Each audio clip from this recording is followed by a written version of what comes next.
నమస్కారం. నేను రమారావి. చాణక్య నీతి సూత్రాల గురించి తెలుసుకుంటున్నామండి. చాణక్య నీతి సూత్రాలు చాలా వరకు మన జీవితానికి ఉపయోగపడతాయి. మనకు సాధారణంగా మన జీవితాల మీద కొన్ని ప్రశ్నలుంటాయి. ఎప్పుడూ సుఖ సంతోషాలతో ఉండాలంటే ఏం చేయాలి? చాణక్యుడిది ఒక ప్రత్యేకమైన స్టైల్‌లో ఇవి చెప్తారు. ఇదొకటే ఇప్పుడు ఇవాళ నేను చెప్తున్నదే కాదు. ఇలాంటివి 4, 5 విషయాలున్నాయి. జీవితం సుఖంగా వెళ్ళాలంటే ఒక వ్యక్తి అసలు ఏది పాటించాలి? ఎలాంటివి పాటిస్తే సుఖంగా, హాయిగా ఉంటాడు? ఇందులో ఈయన మొట్టమొదట చెప్పిన పాయింట్ అండి భలే ఇంట్రెస్టింగ్ పాయింట్. అబద్ధాలు చెప్పొద్దు. అబద్ధం చెప్పడం గనక మొదలుపెడితే దాన్ని కవర్ చేయడానికి ఇంకోటి, దాన్ని కవర్ చేయడానికి ఇంకోటి ఏమిటేమిటో చెప్తాం. అవసరానికో, గొప్పకో, ఏదైనా పని గడుపుకోవటానికో మనం అబద్ధం చెప్తే దాని మీద నిలబడలేకపోతాం. నిజం చెప్పామనుకోండి హాయిగా ఉంటుంది. మొదటిసారే కష్టం. నిజం చెప్పేటప్పుడే కష్టం. తర్వాత ఇంకేం ప్రాబ్లము ఉండదు. ఓపెన్‌గా ఉంటుంది. కానీ అబద్ధం చెప్పడం కనుక మొదలుపెట్టామంటే దాన్ని కవర్ చేస్తూ ఉండాలి. ఎప్పుడూ అలర్ట్‌గా ఉండాలి. కూల్‌గా ఉండేందుకు అవకాశం ఉంది. సుఖం లేదు, సంతోషం లేదు, ప్రశాంతత మొదలే లేదు.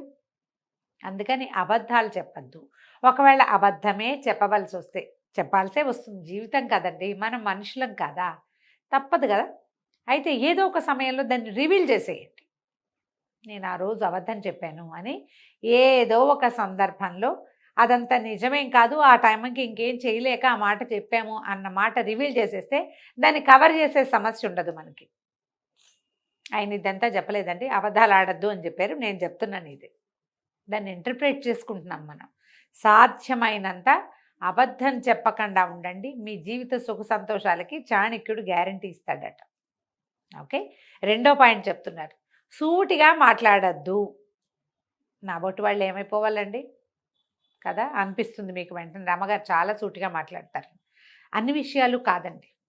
మేము కూడా చాణక్యుడిని పాటిస్తాం. మనం సూటిగా మాట్లాడితే కానీ కుదరని పక్షంలో అది మన మెడ మీదకి గండకత్తరైతే గనక అప్పుడు మాట్లాడకుండా ఉండండి. నోరు మూసుకోవడం ఊరుకున్నంత ఉత్తమం లేదు. అప్పుడు మాట్లాడకుండా ఉంటే సరిపోతుంది.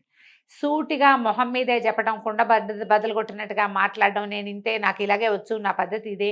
ఇలాంటి వాళ్ళు ఏదో ఒక గోడకి తగిలి మొహం పగలగొట్టుకుంటూ ఉంటారు ఎప్పుడు. మీరు చూడండి, అడవిలో సూటిగా స్ట్రైట్‌గా పెరిగిన చెట్లు విరిగిపోతాయి. వంకర టింకరగా పెరిగిన చెట్లు ఎక్కువ కాలం బతుకుతాయి. ఇది కూడా చాణక్యుడు చెప్పింది. అందుకని అవసరానికి లొంగండి. మాట్లాడకుండా ఊరుకోండి. సూటిగా చెప్పవలసే వస్తే గనక జనం ఎక్కువ లేకుండా చూసుకోండి. ఒకళ్ళకే ఏదైనా చెప్పాల్సి వస్తే పర్వాలేదు. కానీ నలుగురిలో చెప్పాల్సి వచ్చిందా మీరు సమాజానికి శత్రువైపోతారు. దానివల్ల సుఖ సంతోషాలు ఉండనే ఉండవు. ఇది కూడా రెండో పాయింట్. మూడోది, అత్యాశ పనికిరాదు. ఆశ తప్పకుండా ఉండాలండి. జీవితం మీద ఆశ ఉండాలి. జీవన గమనం మీద ఆశ ఉండాలి. భవిష్యత్తు పట్ల ఆశ ఉండాలి. ఆశ వేరు, అత్యాశ వేరు. దురాశ ఇంకొకటి వేరు. దురాశ అంటే పక్కవాడిది లాక్కునేది, అది అసలు పనికిరాదు. అత్యాశ అంటే మనకి కొంత వస్తుంది అని అనుకున్నప్పుడు ఇంకా 5, 6 అవకాశాలు కనపడుతుంటే ఇక్కడ నిలబడి అవన్నీ కూడా ఒక్కసారే గ్రాబ్ చేసేద్దామని అనుకోవద్దు. స్లోగా చేయండి. స్లోగా రేస్ విన్ చేయొచ్చు మనం. తాబేలు కుందేలు లాగా ఒక్క చలాంగ్లో, ఒక్క గంతులో దాన్ని దేన్నో మసిపూసి మారేడుకాయ చేసి అంతా పొట్టన పెట్టేసుకుందామని అనుకోవద్దు. అత్యాశ ఎప్పుడూ సుఖ సంతోషాలకి విరోధి. అది మిమ్మల్ని ఎదగనివ్వదు, పెరగనివ్వదు, ఇబ్బంది పెడుతుంది. ఎప్పుడైనా చతికిలు పడితే లేవనివ్వదు. అదొక ప్రాబ్లంగా ఉంటుంది. అందుకని ఎక్కువ చోట్ల మదుపులు పెట్టి ఒకేసారి చాలా సంపాదించేసేయాలని కానీ, చాలా పని చేసేయాలని కానీ, చాలా మంచితనాన్ని కొట్టేయాలని కానీ ఎక్కువగా ట్రై చేయొద్దు. స్లోగా రేసు విన్ చేయటానికి ట్రై చేయమంటాడు చాణక్యుడు. తర్వాత నాలుగోది చెప్తాడండి, లక్ష్యం పెట్టుకోండి దేనికైనా.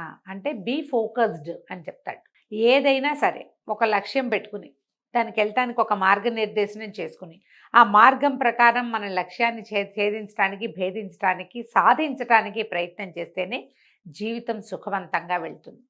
కమింగ్ 5 ఇయర్స్లో అలా పెట్టుకోవచ్చు. వచ్చే సంవత్సరానికి నేను నీళ్ళు కట్టేసి పై సంవత్సరానికి మా పిల్లల్ని ఫారిన్ పంపేసి అలా పెట్టుకోకండి.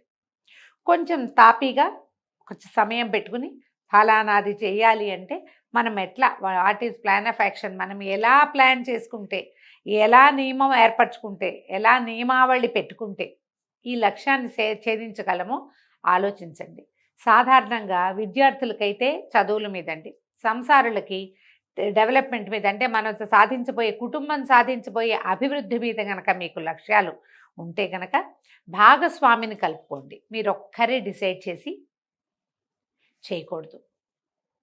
మీతో పాటు రెండో వాళ్ళు కూడా, స్పౌస్ కూడా, ఆడగానే మగగానే, మన భార్యాభర్తల్లో ఎవరైతే వాళ్ళు కూడా మన లక్ష్యంలో భాగస్వాములుగా ఉండాలి. అప్పుడే మన తాలూకు ప్రయాణం కుంటుపడకుండా ఉంటుంది. మనం ఏటికి లాగి వాళ్ళు కోటికి లాగితే అప్పుడు కుదరదు. ఇప్పుడు లక్ష్యాలు ఏముండవు. అందుకని కుటుంబంలో చేసేటప్పుడు కుటుంబ లక్ష్యం ఒకటి పెట్టుకోవాలి. మిగిలిన వాళ్ళు కూడా దానికి సహకరిస్తారు. మనకి ఏ ఇబ్బందులు ఉండవు. ఇందులో ఆఖరి పాయింట్ అత్యద్భుతమైన పాయింట్ అండి. సుఖ సంతోషాలకి బద్ధ విరోధి ఏంటంటే కోపం. అస్సలు కోపాన్ని దగ్గర చేరనివ్వబోకండి. మీరు కోపంగా ఉన్నప్పుడు ఏం మాట్లాడతారో మీకు తెలీదు. ఈ కోపంలో చాలా రకాల నష్టాలు జరిగిపోతాయి. ఒకటి మన దురుస్తనము వాటి వల్ల స్నేహితులు పోతారు, డబ్బు పోతుంది, పరువు పోతుంది, పదవి పోతుంది, సమయం పోతుంది, ప్రపంచం మనది కాకుండా పోతుంది. కోపంతో ధూర్తత్వం వస్తుంది. కోపం వచ్చి ఏం చేస్తామంటే ఆ పూట అన్నం అనుకుని నోరు మూసు కూర్చోము, లేదా 2 ముద్దలు ఎక్కువ తిని నోరు మూసుకుని ఉన్నాం. సాధారణంగా కోపం ఎలా ఉంటుంది, లోపల మంట, దాన్ని బయటికి వెడల్గక్కేయాలి కదా. ఈ కక్కేసే క్రమంలో ఏమవుతుంది, మన చుట్టూతా ఉన్నదంతటినీ కాల్చేస్తుంది, సమాజాన్ని మనతో ఉండనివ్వకుండా చేస్తుంది. అంతకుముందు మనతోటి సహాయాలు పొందిన వాళ్ళు కూడా మీరు సహాయం చేయకపోతే పీడాపోయారు, ఏమనరు.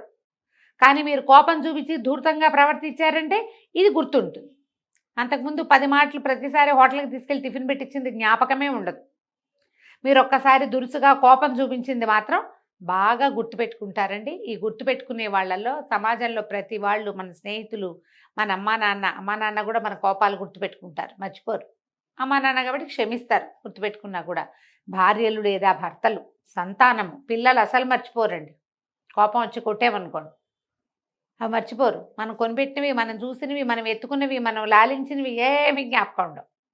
అవన్నీ సహజంగా ఉంటాయి. కోపం ఎక్స్ట్రాగా కనపడుతుంది. అందుకని కోపాన్ని విడనాడండి. మీ సుఖ జీవనానికి, సుఖ సంతోషాల జీవితంలో హాయిగా ఉండాలంటే, మనం ప్రశాంతంగా ఉండాలంటే, అబండెన్స్ మనకు కావాల్సిన జీవితంలో అభివృద్ధిని సాధించాలంటే ఈ కోపాన్ని కూడా వదిలేసేయాలి. ఒకటి అబద్ధాలు చెప్పకూడదు, రెండోది సూటిగా మాట్లాడకూడదు. రెండోది సూటిగా మాట్లాడకూడదు, మూడోది అత్యాశ పనికిరాదు, నాలుగోది ఖచ్చితంగా లక్ష్యాన్ని పెట్టుకోవాలి, ఐదోది కోపాన్ని జయించాలి. ఈ 5 మార్గాలు కనుక మనం అనుసరిస్తే మన జీవితం సుఖ సంతోషాలతోటి తులతూగుతూ ఉంటుందని చాణక్యుడు చెప్పాడు. సుమన్ టీవీలో మీ పర్సనల్ అండ్ బిజినెస్ ప్రమోషన్స్ కోసం కింది నెంబర్కి కాంటాక్ట్ చేయండి.